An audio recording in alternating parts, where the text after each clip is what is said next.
Hey, everybody, it is Thursday. Welcome to Plausible Deniability. I'm Michael Cross. I'm Brook Bullock. And Aidyn Cross. Hey, Dad. Woo! Woohoo. Wow. So excited to have you here. Johnny is dealing with work stuff, and so we brought in our special guest, our little Gen Z kid, to come join us. College student, by the way. Just started college. If you didn't know, just started college on Monday. Hey, everybody! It Not is Monday. Get this brain off. Welcome I did do you not have start any- Monday. I started a few weeks ago. That's right. But- Sorry, I got confused by the fact that YouTube came on, and now I'm hearing myself speaking. Yes, He's hearing a couple himself weeks ago, you were in week 3. So Yeah, hey, week only 3. 12 to go. Only 12. Yep. In college, it happens fast. It does. Do you have anything fun on your schedule? Like, do you get to do anything like, oh, I can't wait to take underwater basket weaving, Nope, or something like just- that? I mean, it's all basic stuff. I guess Western Civ's been fun. We've been talking about Greece, and the Greeks, and It is the it's word. fun. Greece It is the word. Those fun guys. The Greeks, those fun guys. I mean, there was a lot of murder, a lot of We're bloodshed, just but a couple centuries of wild and crazy guys. Anyway, basically how I would describe them, yes. We have philosophy, but also we just murder each other a lot still, even though we have very complex philosophy. Yeah, usually the murders are about philosophy. exactly. All fun stuff. These are all very D&D related things, I feel like. Honestly, yeah. pretty close. I mean, Yeah. a lot of isn't there actually like a setting that's Greek mythology? It's the Theranos. It's the or magic something? one, Theros. Theros, yeah. There you go. Yeah, definitely in the old gazetteers, I can't go 5 seconds without throwing in the Grognar reference. So Yeah. the old gazetteers, they definitely had those analogs for each of major civilizations. So Yeah, in fact, I had a coworker today asking me, well, so what is Aidyn really into for history? And I said, well, that's where we kind of butt heads, because I am an ancient history type person. I love ancient history. Aiden's more of a modern history, and I'm like, dude, you're so wrong. But I do like ancient history. It's just not the thing I care about the most because it's ancient. I guess that's why I don't really care for modern history. I've lived through most of it. That's true. That's true. Or you were born only a few years after after the interesting stuff. Yeah. So, yeah. See, for when I was born, World War II had only been done for like 25 years. Yeah. And so it was still like my parents and my grandparents. It was still very much a part of their reality. So yeah, I can and I still, this is weird. This is going to be weird when you get older, Aidyn. Is you will think back when you're like 40 or 50 years old, and someone will say, "Oh, 20 years ago," and you'll think, "Oh, well, back when I was a teenager." No, 100%. It's like when that is the hardest struggle right now, and it's easy math because 2000 is a round number. Yeah. It is the hardest thing to say 20 years ago. 30 years ago, and they're 30 years talking ago. 1995. They're Like, talking 90s. They're not talking 80s. no. well, I still think the 2010s are like less than 5 years ago. Yeah. I'm already experiencing that. yeah, And I'm it, just and like, it just oh yeah, we are in 2024. it gets worse. It gets worse. It's just I don't know why, and everybody seems young. Like I'll go to like the Brahms and the person serving me is like I swear to 7 years old. I was like, how did you get your work license? And they're like, oh no, he's like 18, but they all look so young. They all look so young. One of the things that is now a family joke amongst I have my youngest daughters are 17, and we were having a discussion about just like recycling or the use of plastics or whatever, and the idea of bottled water came out, right? And the mass market, Aquafina bottled water type stuff. And I said, oh yeah, I can remember whenever that first kind of came onto the market for commoners, the common bottled water. And we were like, who's going to buy that? No one's going to buy bottled water. You can just go to the hose and get some. And both of the girls just kind of looked left and right at each other and then looked back and they said, Dad, you were born before there was bottled water? I was just like, shut up. Well, and we used to even make fun of it because Evian was the first really popular base bottled water, and Evian spelled backwards is naive. Right. Like, because you could just go to the tap. But I love the idea of just drinking out of a hose. Kids, at one point, we used to drink out of the hose. That's right. Just right oh there. yeah, the hose, water hose, not like outside. You'd turn on the hose, you'd spray yourself down in water, you'd drink out of it. Right now, this is awesome. No. I mean, I've done that before. Okay. I live on a farm. He does. I mean, Okay, I've had to water animals or do stuff with a water hose. I'm like, oh, I might as well get a drink while I'm at That's it. exactly right. Yeah, It's Aidyn not is bad a for rural you. kid, so he is. It is a little different than wouldn't be most of able the to guess urban that. kids. Yeah. Yeah. I still would not recommend drinking from an urban water hose or water spout. Most of them don't even work anymore, I don't think. I don't know. I haven't done it as an adult, but I'm sure it's just tap water. I mean, it's still the same thing that comes out of your tap. But Exactly.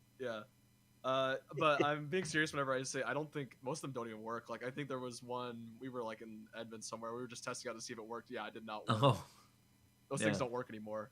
There you go. They've closed them off. No free water anymore. no, that's right. No free water. So can you be an urban barbarian if you don't drink out of the hose? I just, That's right. I think all Right? barbarians have to drink out of the hose. That's right. Is that the barbarian, marker you can't drink between out of the hose. urban and rural barbarians? I don't know. But is it the 2024 barbarian or is it the 2014 barbarian? Because the hammer has finally dropped. Of course, I've had the Player's Handbook for a couple weeks now because of some dear friends that went and bought me my copy at Gen Con. And by the way, dear listeners, Michael Cross will mention that anytime the subject comes up. I already have mine. I've had it for 2 weeks. Would you like to see it? You can't. That's right. Yeah, but it's not the special edition. So No, it is not the special edition covers which everyone's getting, which I can understand because the new cover is so cool. Well, yeah, and because special editions, once again, special editions are only like as soon as they release. I think after that, there's no special editions ever again. No, they don't reprint them. They don't reprint them. And that PHB is the one with the golden dragon, and they're around the campfire together, right? Yeah. Yep. I definitely will be getting the DM's Guide special cover because it's just gorgeous. I love it. So there's a cat. There's a cat tail. Oh my God. I'll be getting my special edition at some point. That's awesome. Just need to get money. The only special edition I currently have is this book, and honestly, I'm really happy with. Oh well. A cattail. Yes. I do like this book a lot. Even I didn't. It's an all right book as far as writing goes, but this cover is excellent. We're going to be running that running through that in Red Dead Outlaws. Have we started that yet? Yeah, that starts this Tuesday. This Tuesday. This coming up Tuesday. So make sure to tune into Red Dead Outlaws because we're going to go take on Vecna. It's going to be fun. Yeah, it's going to be fun. Ruffles and Falcor's there with us, so it's cool. And no spoilers. I think people probably know this, but the exciting thing about that is you can watch them go through Ruins of Vecna, and especially if you're a grognard, the places they're gonna go, you get all the Easter eggs, right? And so that's going to be really exciting. Even if you don't get to play, you can just watch and still enjoy all those wonderful Easter eggs. So I've been told. I don't know myself. But. Yeah, it's a lot of fun. So far we've played one. We're going to be playing again this Saturday morning. So that'll be really cool. But so with the new Player's Handbook, not only was I was kind of excited. I remember that it was going to be early on DnDBeyond and early to your game stores. Had totally forgotten until I pulled up DnDBeyond, and all of a sudden there it is. The 2024 Player's Handbook is on DnDBeyond. So. If you pre-ordered, I didn't realize you were gonna get earlier either. Yeah, if you pre-ordered it, there it is. I've already kind of played around making a few like little pre-gen characters. It's okay. So my overall view is, first off, the more I've gotten older, I've gotten wiser since last year. And I and I said, you've had a full character arc, especially with this whole wizards thing. well, and stuff. here's the other thing. I have since then looked at other tabletop role-playing games, and many Yes. tabletop role-playing games have added a new edition. For example, Doctor Who is in its second edition. Star Trek Adventures is in its second edition. Right. And other editions will come out. And almost all of them are still compatible with the previous stuff that they've put out. Yep. They'll just usually put in a little tweak. By the way, we just don't use this anymore. So when it says that in the past thing, just forget about it or switch it over to this. It's a few little tweaks. And I had forgotten that actually second edition D&D was exactly the same. Yep. You could play a second edition character or a first edition character and play either a second edition adventure or a first edition. It didn't matter. Isn't that how kind of 3.5 was too? I mean, I know it's called 3.5. Oh, I don't know. But I mean, effectively, that's what I I think the third- understanding of 3.5 was. Third edition was a whole new set of bones. But Yes. then 3.5 was indeed just that tweak. You could use the stuff from third edition. Yeah. Sure. Yeah. Right. Yeah. And then they and totally there were some things that are kind of like we'll experience with the 2014 and 2024. Like anybody who knew anything was not going to play a third edition Ranger when you could play the 3.5 Ranger. Right. Exactly. They made some things that were obviously this works better, and we've had X number of years of playtest, and so we're going to tweak it. I feel like that's where a lot of things are with this new edition, is that like it's a lot of that, you have this old stuff, and some of it's different, but I would argue that the new stuff is just better in most regards. Yeah. Not every regard. I'd argue there's some things you could argue, but most of it you really can't. Well, I don't think. But last year I said I just hope, because there was still that debate. One D&D was out, and there was still that debate. Was it going to be a 6E? Is it going to be a 5.5? What are we going to see? Right. And I said, I really hope they don't do a new edition. Yeah. I have like to reverse my thoughts on that. Yeah. I know it's too late, but I almost kind of wish they had just simply dropped the ball and said, you know what? New edition. Right. Oh, really? And it could still be backwards compatible, because I mean, like I said, Doctor Who second edition, you can still play all the first edition stuff. Star Trek Adventures second edition, you can still play all the old stuff. They could have done that with this one, but it became this will they, won't they, and so almost would have been better had they just grown a pair and said, it's a new edition, folks, get used to it.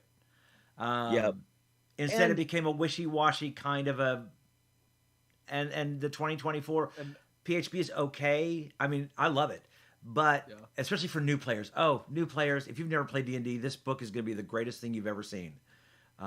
Easy to read, easy to understand. You will jump right into this game with the glossary the way it is, the setup at the first chapter to how do you play this game. It's wonderfully written. You bet. But Fighter's exciting. We're already starting to see people call it 5.5, even though they want to say D&D 2024. Yeah. We're already starting to see it. Yeah. And I'd almost argue that's what this is. It's a 5.5. And that's why I say they should have just, come right out with 6E. And that way, I mean, it could still be backwards compatible like it is. It could be the exact same book and just say 6E. I think you and I have switched perspectives, actually. Have you really? Scenario. I'd make the argument that yes, they should have changed more. I will agree with you there. There's some things that they should have changed more. Like there's spells that are just basically copy pasted word for word from the original. There's obviously some new spell stuff that's cool, but that's obviously one gripe I have about it. But overall, I think what this does, especially for me as a burnt out player of D&D, I think this is going to be a whole new fresh breath of fresh air for me. Yes. It's also, as a DM, going to be better because I'm sorry to say it to any of you D&D players, you actual players who get to play. Some of the stuff in the 2014 edition of the game is crazy insane, and the stuff in here is actually balanced and well made. Yeah. Well, that's why I say it's. I just wish they'd just gone ahead and said this is a new edition. Yeah. No, I agree with you slightly there. But here's so as I've been looking over it, and I've been going over each one of the classes, and I do like the fact that they start with class rather than species or background.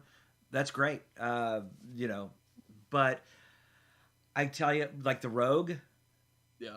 I kind of like the rogue. I don't really care for any of the subclasses.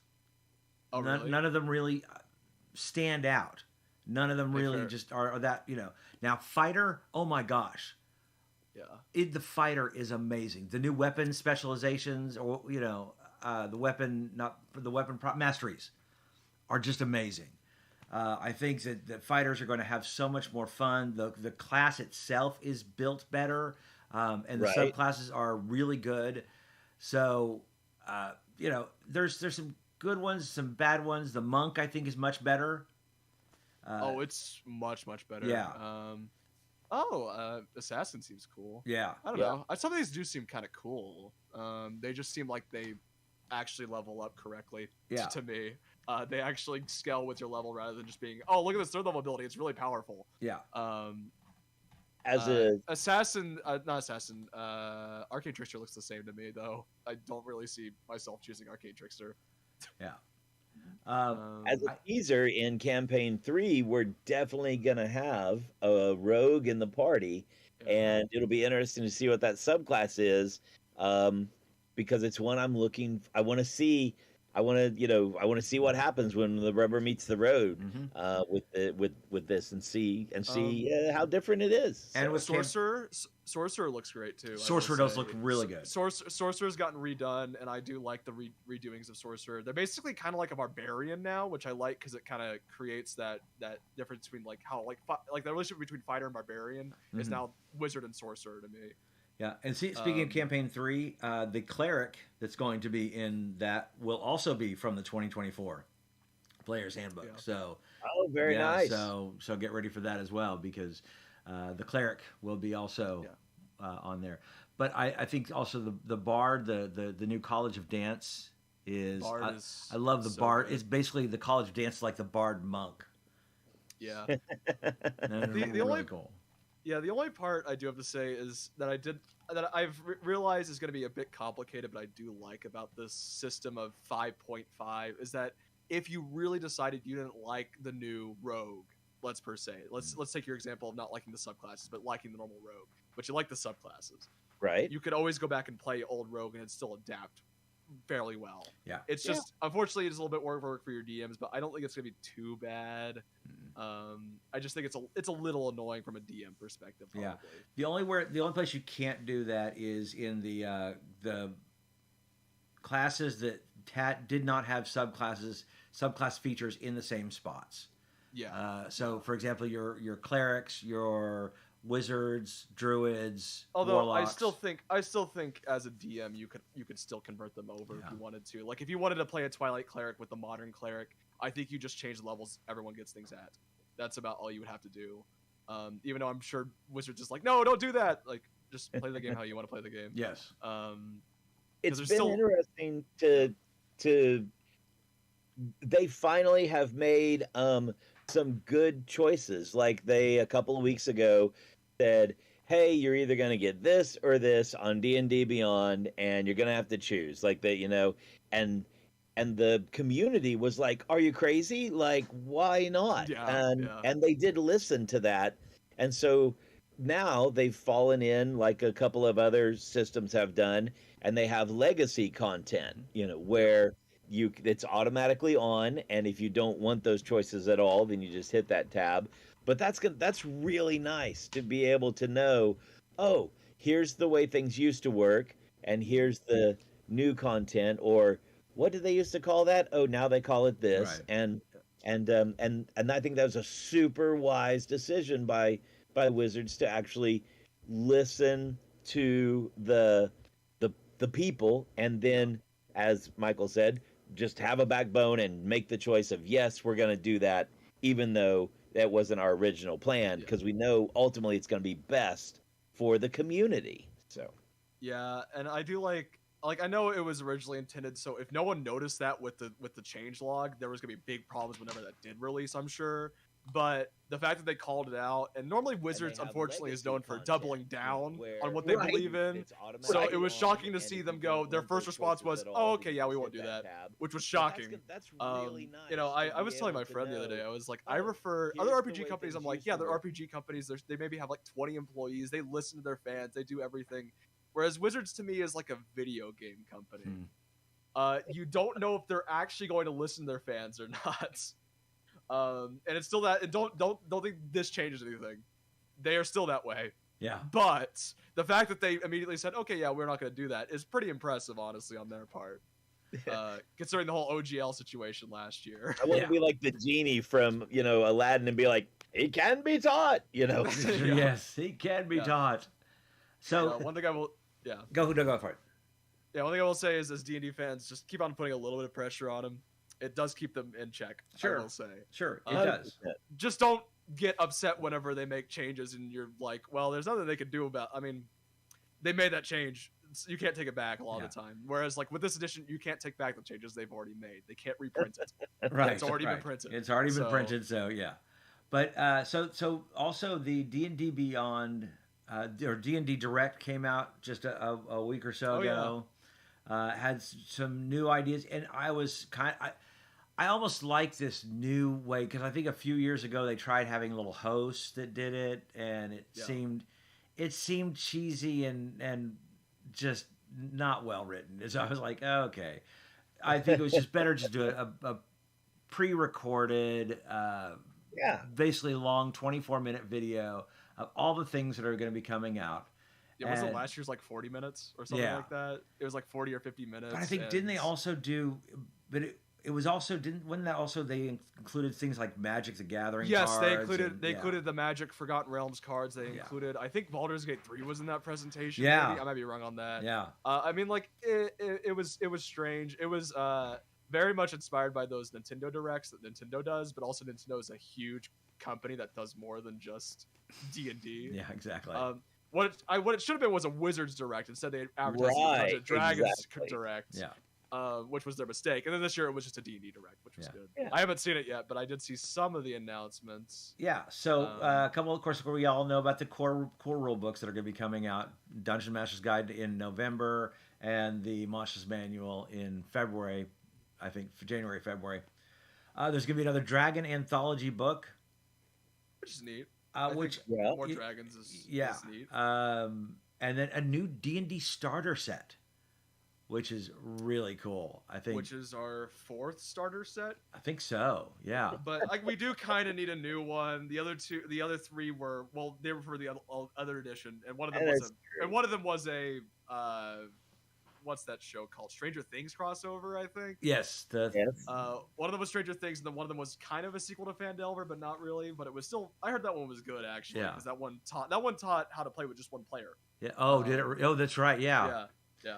Which I still haven't looked at yet, but it seems neat. This one's interesting because apparently in the D&D starter set, you'll be going to get ready for it. Keep on the Borderlands. Oh. Are they doing like the actual Keep on the Borderlands? They are. It is based on the original Keep on the Borderlands that I ran you and everyone through on the Saturday I group. enjoyed that one. It was a little dry in some places. Where you could go to the keep, and then you could go to the Caves of Chaos, or you can go to the wilderness. So there's I think the idea of bringing back the Caves of Chaos. That was. For a starting game, I will never forget my first time of playing in the Caves of Chaos. As long as it's not as detailed as that one you ran us through, which I'm pretty sure added content to it. That's actually that big huge book back there. The Goodman Games. That added content, didn't it? Yeah. Oh, it was a lot. No offense, it was fun, but like some of it was just like, why am I here? The worst of it was that book is supposed to be only levels 1 through 3. Yeah, it's like you walk down the block, you're already at 3rd level. What are you talking? You go to the first thing of Caves of Chaos. That entire book could have been a 1 through 20.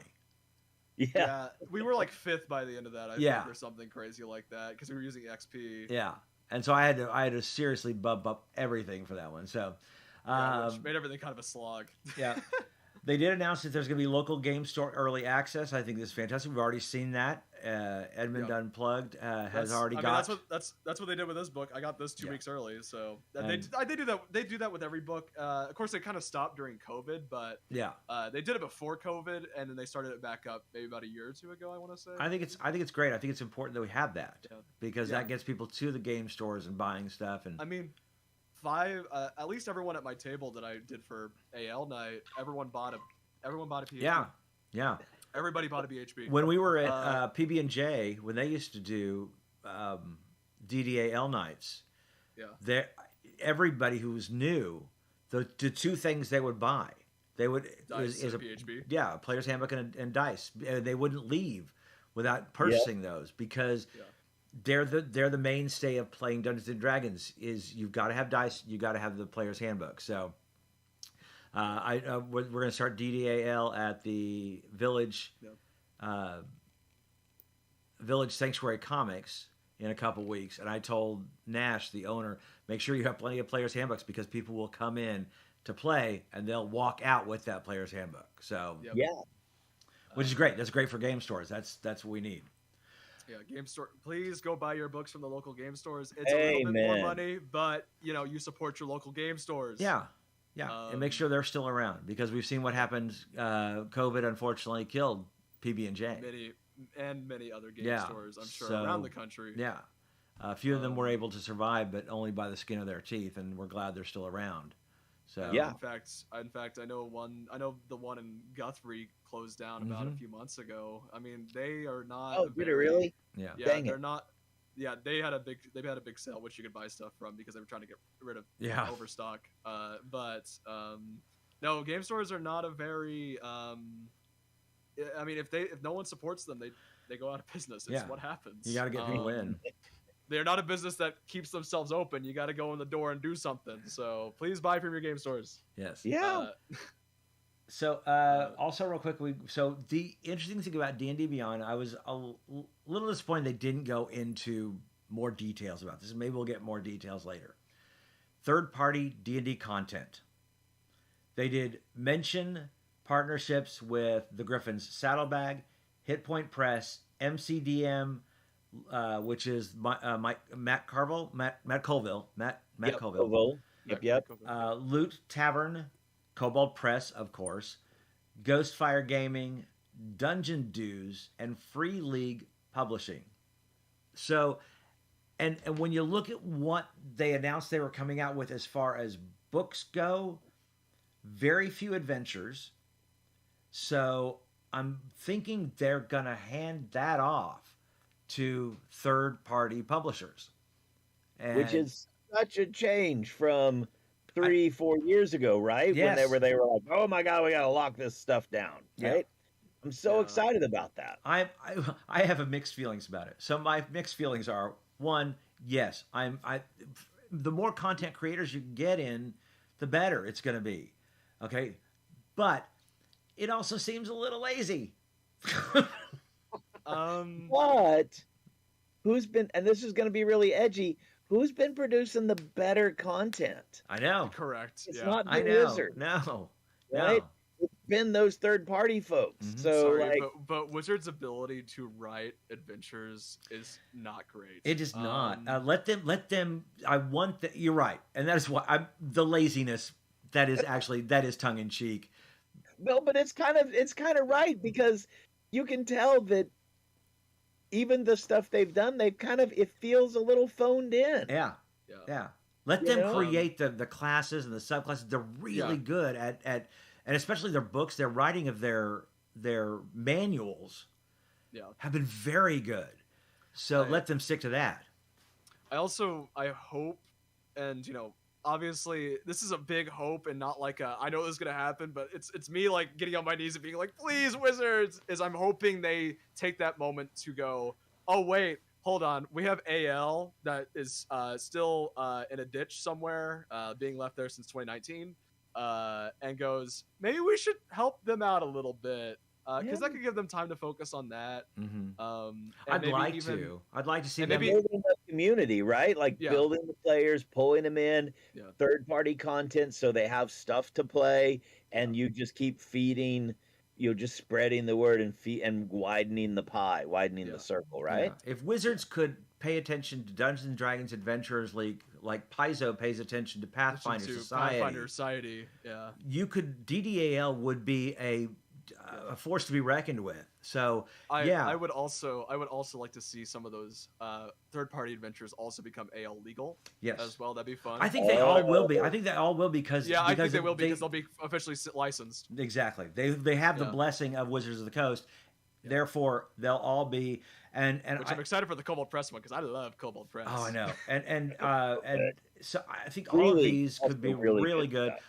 My only disappointment was I wish they could have gone into more detail of what we could expect from them. I don't think they know. I think that might still be a thing they're in talks with right now. Yeah. I think that might be that level of like, hey, we are doing this, but we don't know the details yet. But considering that's all business talks between different corporations, different companies, all sorts of stuff. That stuff takes time. Yeah. Considering one thing they are kind of keeping in house though is they seem to be, and I know it through the experience of Paizo and Pathfinder, is they seem maybe they're gonna produce, instead of adventures, they're gonna produce like setting books. Oh, yep. Yeah. Because we've got a am I right? We've got a Forgotten Realms. We got a Forgotten Realms book happening and a Forgotten Realms player guide. Which I'm kind of excited for because I'm like, it has to be better than Sword Coast Adventures Guide. Sorry, old Wizards, but Sword Coast Adventures Guide was bad. Oh, it was horrible. It was horrible. And it was the first source book that came out after the 2014 main books, and it was just so. But I love the idea of a source book that is one for the DMs and one for the players.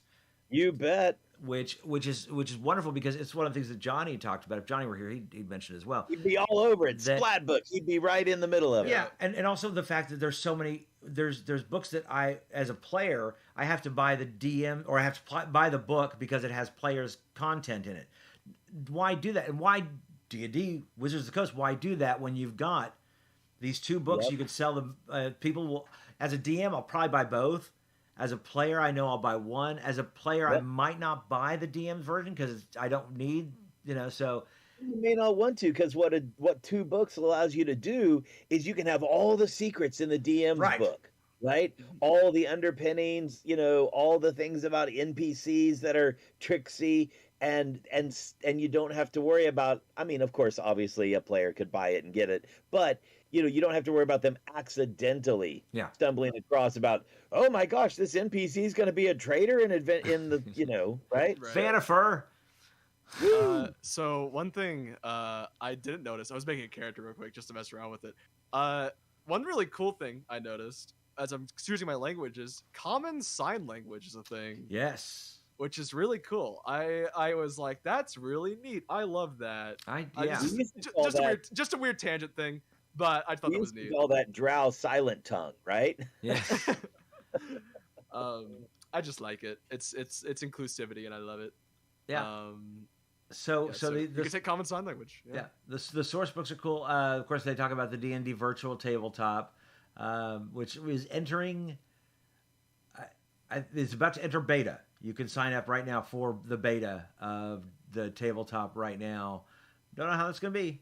But we just started playing around on Foundry for Red Dirt Outlaws, and that's nice.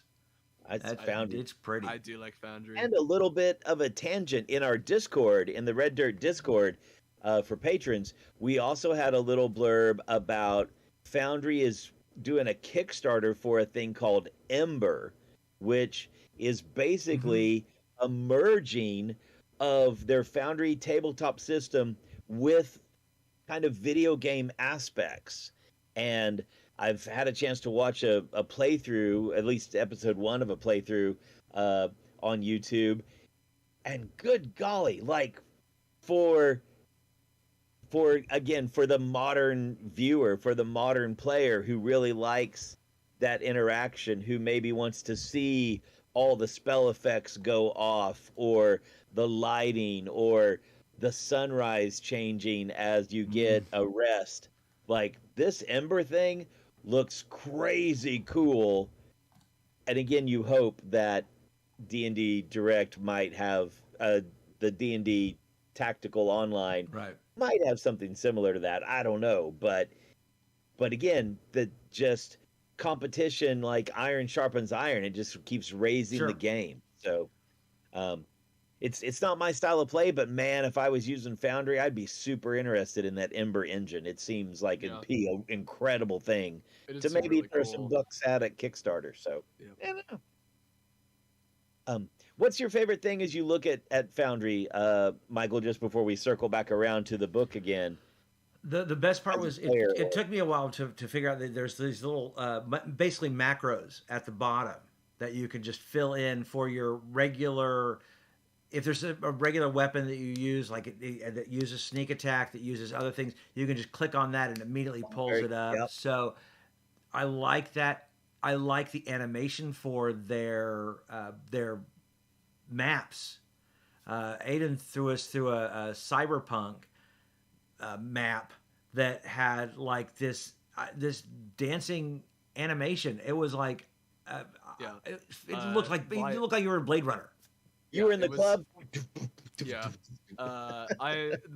That's my favorite part about Foundry is the map making. Obviously, I didn't make the map myself, but I have Patreon subscriptions to people who are skilled at making maps and make visual video maps. Like there are lights moving. Mm-hmm. You can see a computer screen on, and I'm sure there's some good D&D ones. I really haven't looked there yet, but and of course I'm not really planning on running any homebrew D&D campaigns right now. But if I were, I would definitely look at some of those because they're, I mean, visual maps that move look so good. Yeah, The ones on Mysteries of Matrix are crazy because if one character has a torch or dark vision, the map opens up for them, but yet my character is over here or another character is over here, and people are like, "Oh my gosh!" and you're like, "What? What?" Because the screen is still got fog of war for you. You only see as far as you can see, and that's really awesome. I love that's one of the things I love about it. So. Yeah, Mysteries of Matrix uses Foundry as well. So yeah, they do.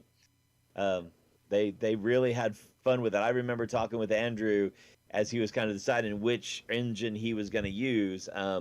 Roll20 was the other one I think that he was considering, and it was those graphic animations that Aidyn was talking about that really sold him on it. He was like, "Look at that when you move through the door, how the shadows of the room like part based on where your torchlight is." He was super excited about it. Yeah, and I won't knock Roll20. I think Roll20 is good for like if you're brand new to this and you just want to start out with something. It's free, easy to use. And I mean, I paid for a Roll20 subscription for what, 2 years? Yeah. But I was just ready to move on to something new and different. And I would say it's better. It is better. Well, the only downside is that I believe you can't buy like adventures and then preload them onto there, so you do have to do all this stuff manually. Yeah. Which is Now that is what accordance with DnDBeyond, their maps will be. I mean, you could, but now and they did actually say during DnDDirect that their tabletop their VTT will not just be for Dungeons and Dragons. Yeah. Oh, so you can and oh my gosh, the way they led into it. Meant that the third-party games developing stuff will be able to load up, or do you think they meant I can play something completely different? You can play something totally different. At one point, they were like, "Hey, and you might have Drist fighting a big robot, and they show in the Drist coming up, and then something comes up towards it. It looks exactly like Optimus Prime from the back." But it's that sure there are other tabletop role playing games out there. I think license for that. So WotC would be silly not to say, "Hey, our virtual tabletop is open to any gaming system." That is the only part I'm a little fishy about, because I'm like, if it's going through DnDBeyond, it's still going to be D&D. You can't upload custom character sheets, I would think. So yes, but you might be able to. Maybe, but I'm just saying I'm a little bit doubtful on that part of it. I think the virtual tabletop could be good. I'm also doubtful about that. Yeah. But I'm also a big stickler of we don't know if it's going to be good yet. We haven't seen it yet. Yeah, exactly. But if you could run Cyberpunk on DnDBeyond, if it's good. Now that's all the caveat is if it's good. Yeah. But if it is good and you could still run Cyberpunk, if you could still run Call of Cthulhu, if you could still run Shadowrun on DnDBeyond, if it's better, then that's a good thing for WotC. But the thing is, like, usually these types of things, usually they'll release their alpha, I believe, is usually what a first release is called. Right. Right now, that's why they're right now in beta. So you have to sign up to play it. But even sometimes whenever people release like an alpha, it can sometimes even still be a bit iffy and still need to work out some kinks. So I'm willing to stick with them and see where it goes, but I don't think it's gonna be perfect from the start. No. It'll take a while. I don't think and I wouldn't, like, for example, anything that we are producing here at Red Dirt RPG, I wouldn't say we should do DnDBeyond, because you want to make sure that they work out the kinks first before we do anything. Now, if it's a Saturday night game, you're just playing with friends online and messing around, I think it's a great idea, because it helps them work out the kinks just like they did with 1D&D. So, that's always good. Other news, I don't know anything about this, but you put this on Discord, and so I thought I would just leave this up to you, Brook. New Paizo books. Yeah, so in a similar fashion with Forgotten Realms books that are coming, Paizo has, and it's been out for a while, but there is a whole other continent. Actually, there's two at least that they've created source books for, and I'm trying to get my mouse to come back over here where I can click on my screen. But they have last year, a couple years ago, released their Oriental continent called Tian Sha, and the world guide for that. Now they are releasing the character guide with all new some new species and elements to go with that, and it just really looks great. The original world guide was like 300 pages with cultures and people, and they populated that entire continent, with different analogs of, maybe just like we always do. You've got the analog for different cultures, including an entire nation of hobgoblins, which is just fantastic. I mean, because oftentimes you think in old D&D, hobgoblins had kind of that Oriental vibe to them, just slightly. You might see them in kind of samurai-esque armor or whatever, and Paizo took that and doubled down, and so that it's just really cool. And so now they coming out in just released, I think last week or the week before. They have the character guide, so they've got 6 new species that are there. Wow. They have a new sets of feats and new elemental aspects that really kind of grab that Asian/Oriental flavor. It's got a huge list of folks and authors and contributors who they know the stories and histories of our own cultures here that really help them build that, and it just looks super duper exciting.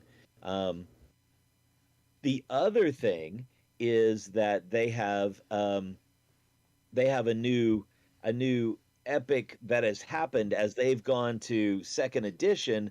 The world has changed. Like, all the adventures that they've had for the last 15 years or so, 20 years or so, all those adventures, they've said, okay, so if those adventures took place, then the world has updated. Oh yeah. And so they have done that, and they've assumed that in different parts of the world, a group of adventurers, maybe it wasn't your group, but a group of adventurers took care of that problem or saved this city. And so now they've tweaked that. And very gazetteer feeling. Yeah, it's so Living Greyhawk-esque. Yeah. Like, again, I'm a broken record when I talk about how much it pushes my old school buttons. But they have. Isn't that kind of what they do with Society as well? Like, where Society, like, you play one module Society, and then depending on like what the majority of people did, like, then it impacts the next one or something like that. Yeah, it's very almost like a worldwide living epic, right? Where they say, as their what they call venture captains, right? As the AL leaders, Adventure League leaders, right? Pathfinder Society leaders report back. Then they say, oh, okay, so mostly this happened. So as we do the next season, this happened, and I think we are that's such a gonna. neat concept. Yeah, it's I wish fabulous. I wish AL would do So that. that's why I said if Wizards of the Coast actually paid attention to DDL, just amazing how much. I think not only would that draw interest in the conventions, but the game shops, all these things going on if they did things like they did Pathfinder Society. Anyway, go ahead, keep going, Brooke. Yeah, sorry. no, and so little side tangent. Yeah. you, it's one of these things where the last thing is it's weird how the universe aligns with different things. And one of the things that Paizo or that Wizards has kind of been struggling with a little bit has been some ancestry things and their presentation of orcs specifically and that kind of thing. And so this coming season's adventure path, this coming, next 6 months or so adventure path for Paizo is War of the Immortals, and in it, basically, one of their deities is going to die, and that's going to create some cosmic shifts in this adventure path. But it starts off with the adventure path called Triumph of the Tusk, and it's orc centric in that there is trying to make everything super short in the living world. They said all these things happened except for in this one place the bad guy won.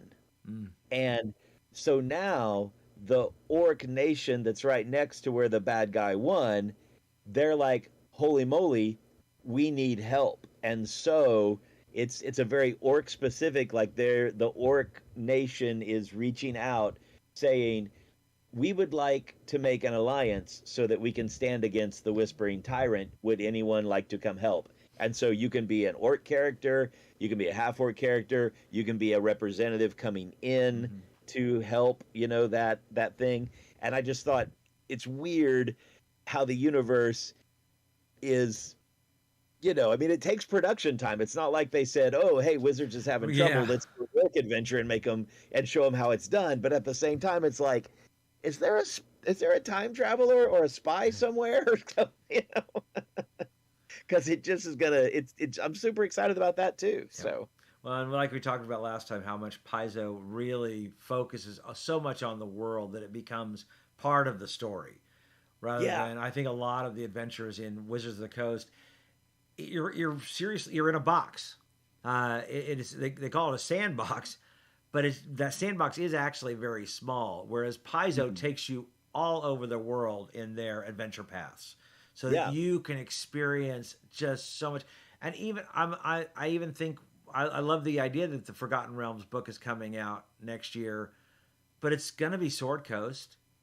It's well, maybe the fireworks is funny. Yeah, but maybe it depends. I think if they did it correctly, it'll be more than Sword Coast. Well, I think it'll be. I mean, now, but it'll still be Sword Coast centric. It's gonna be. It's Calimshan, Chult, the Moonshays, and Icewind Dale, sure.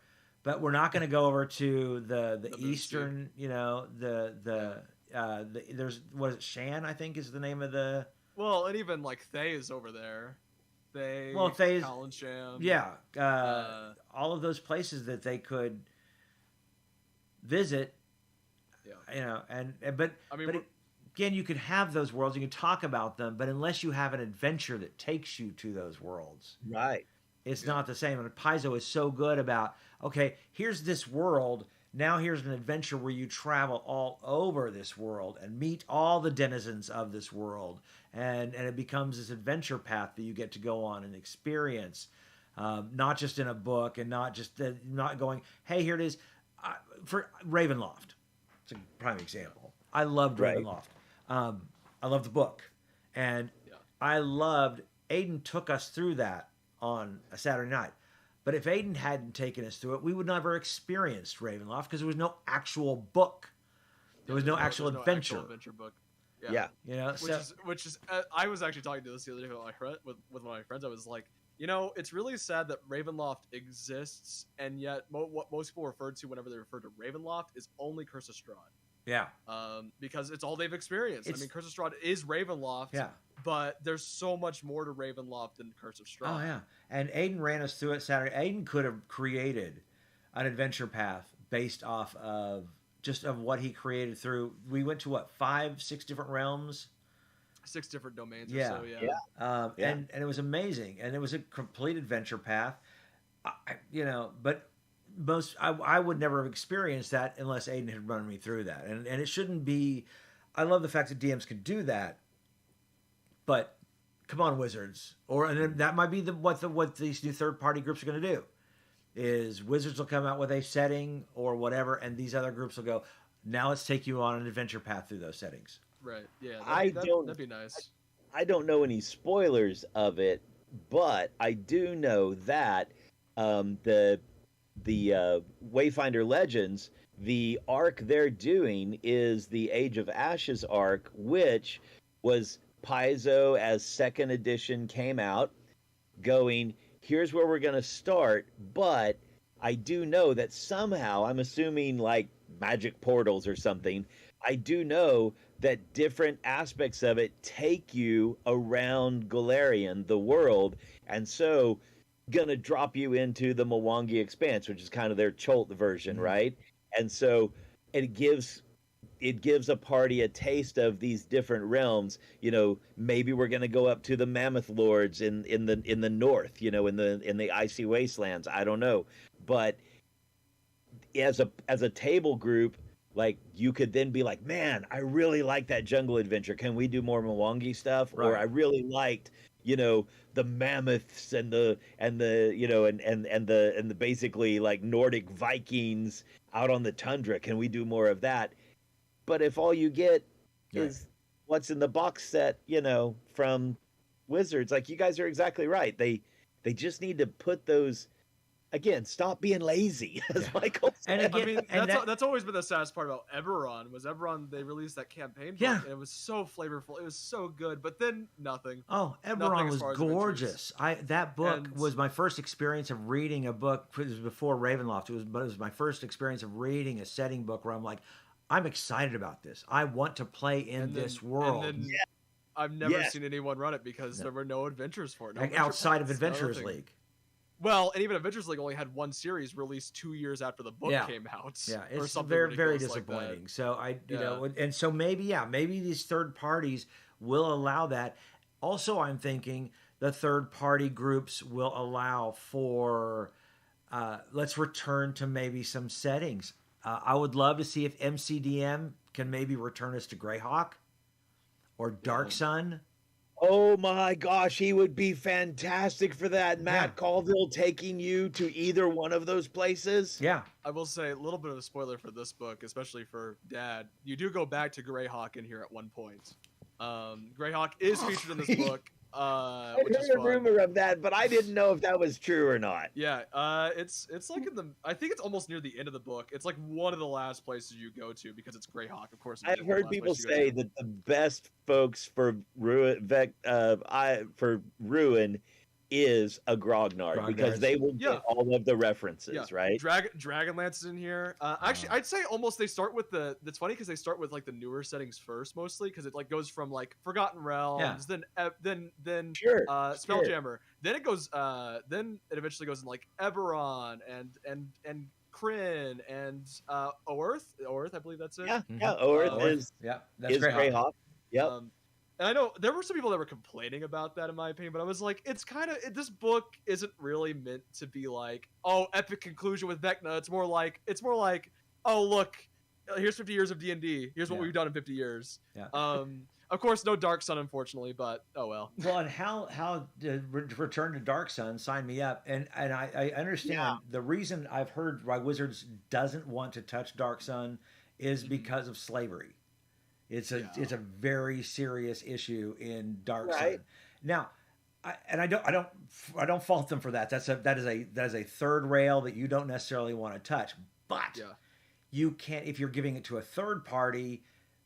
Yet that is how you can avoid that little problem, because you just give it to a third party and then they can take all the heat for anything honestly, Judging by what I know about Dark Sun, which isn't much, so this is mostly a broad me saying things. I honestly think if you want to play Dark Suns, just play a system like Deadlands or Call of Cthulhu Apocalypse, honestly, because they both sound like they're the same thing, except you're actually playing a survivor, not a hero, basically. Yeah. Well, and that's the difference. Dark Sun is you're right, is those, but you're a hero. You are still playing a Dungeons and Dragons character. That's why I think the third parties could easily come in. And again, the Greyhawk or Dark Sun or even some brand new settings. And so, say Cobalt Press, for example, brings out. I mean, I'm hearing an echo. Yeah, I heard it too for a weird moment. Anyway, but they so Cobalt Press, for example, maybe they've got their own setting, their own. Which is called, I can't remember now. We were just playing in it. It's like it's a very like Viking, Nordic. It's very Norse. Anyway, Midgard. Yep. Yes. Midgard, So they could actually say, "Hey, can we make Midgard as an actual official thing?" So and when they do that, they not only put out their source books for Midgard, they also put out their adventures. Which they have done. So I also think now with Sigil being a main staple of D&D right now, with both the Vecna book and the Sigil source book, I think what's going to happen, and what I hope happens, especially with like AL, where like AL is still contained to where if you play in this world, you can only play in this world. Yeah. That's great. I think what's going to happen is probably it's just going to open up to everybody, especially with this I'll be right back. Party stuff. My prediction is going to be that it's basically just gonna be one interconnected world where you can go to any realm you want to. Yeah, and that would be very, very, very cool. Like imagine a Forgotten Realms character going to Eberron. I mean, that'd be interesting. Yeah. Just, Did you ever get to do any DMing or playing in Eberron? I played in a one shot and I DM'd a very, very, very short campaign that lasted like 2 sessions. Okay. I enjoyed it. I don't know. I definitely would like to go back to it, but I'm not really inspired to do it right now. Oh yeah, there's lots of things on the plate. I know that in discussion of campaign 3, there was a possibility for kind of a Warforged, Gearforged character to show up. And maybe we've gone a different direction with that, but totally that came from kind of taking an Eberron and mixing it in just a little bit to the setting that campaign 3 will be. So I like Eberron a lot. Yeah. It's a very morally gray setting, and I think it's one of the better ones. I think I like it better than Spelljammer. I'll say because I enjoyed Spelljammer a little bit whenever it came out, and now I'm just like. I don't really know how much I care about D&D characters in space. And so that's what I think about these third-party groups is not it was the idea that, remember one of the things that Johnny has complained about a lot is the fact that Wizards of the Coast will put out something and then we're all excited about it and then they're excited about the next thing. They move to the next thing. The third-party groups will be able to go, here's the thing we've created. Now here's the adventure that goes with it. Yep. Now here's the maybe a supplement to go with it. And I agree. And so it opens it up. And they're big enough of a company to do that. You know, other RPG companies can't do that, but I think Wizards doing that, I don't think is a big deal. And it's such a far cry from where they were just a year or so ago with the OGL. Yeah, 100%. And I don't know there's been a revamp, a retouch of Dark Sun since 2nd edition. Yeah, but that might also. I tell you what, if you want a gritty, like life is hard. I mean, it's very much Mad Max D&D is what Dark Suns is, and I mean, you know, the halflings in it are feral, like it's fantastic. That's awesome. Like you do not want to come across a group of halflings. In Dark Sun, they will. Dark Sun sounds interesting, but like you said, if there's not been one to 2nd edition, I don't even like if there wasn't one in 3rd edition or 3.5. Like maybe it's just maybe that's what we consider kind of like a dead setting. I don't know if we consider it that. But yeah right. Yeah. And it was also at that moment where where a TSR was they were in trouble financially, and they needed to keep making stuff so that people would buy stuff so they could pay the bills for the last thing that they made, right? And so as it fell apart, Wizards took over with Third, I believe. Yeah, exactly. And as it fell apart, it just, Dark Sun was not one of those things that ever got revisited. But everybody I know of who's played it is like, oh yeah, Dark Sun. And so again, maybe not. Maybe there wouldn't be the audience there for it. But man, if Matt Covell or someone like that wanted to take a chance, I think it could be a whole other avenue that could spread for people to play in. Anyway, I think Dark Sun could be interesting. Yeah. Oh. And if any of that does happen, we'll be talking about it right here. Sorry, I had to leave. My neighbors has twice rung our doorbell. I don't know. Anyway, so it's 8:00. We've had so much to talk about, and there's going to be more to talk about. So we'll keep us. We're not sure if we're going to be doing it in a couple weeks. I know Brooks can't be here, so I don't know if we'll be able to, but we'll figure it out. In the meantime, the final episode of Campaign 2 drops next Wednesday. There you go. And why do you think I lined up the Vecna release with the final episode? The first episode of Vecna is the same week the last episode of Campaign 2 and drops, Red Dirt D&D will be taking a little bit of a break, about two and a half months. But so plenty of time to watch Vecna. Plenty of stuff. Vecna, Mysteries of Beatrix, Wayfinder Legends. Yep. So all the good fun stuff.